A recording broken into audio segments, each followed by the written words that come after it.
Welcome. Here in today's video we shall be making soya porridge for weight gain and for babies as well. So if you're new here, you are most welcome. Let's get started right away.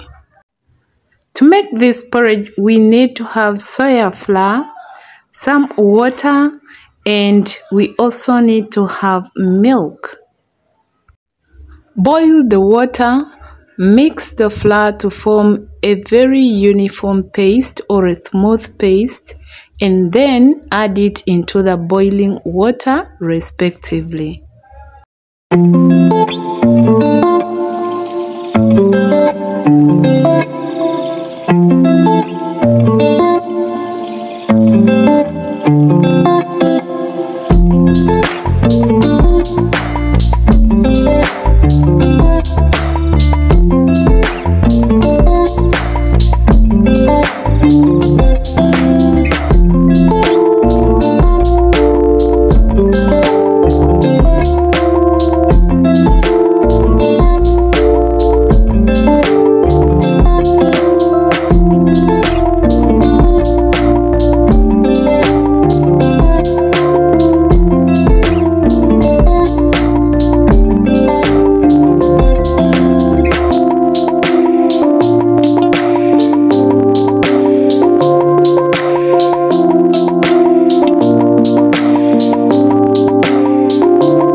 Add the milk into the porridge and mix thoroughly.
Add sugar to taste. If you don't prefer sugar, you can add honey.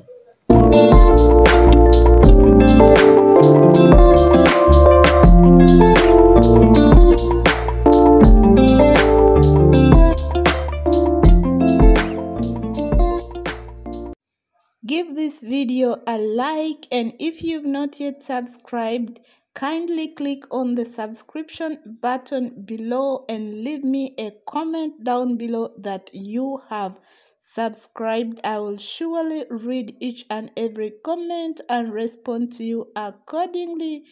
And also remember to turn on your notification bell so that you're notified every time a new video is on upload in this channel.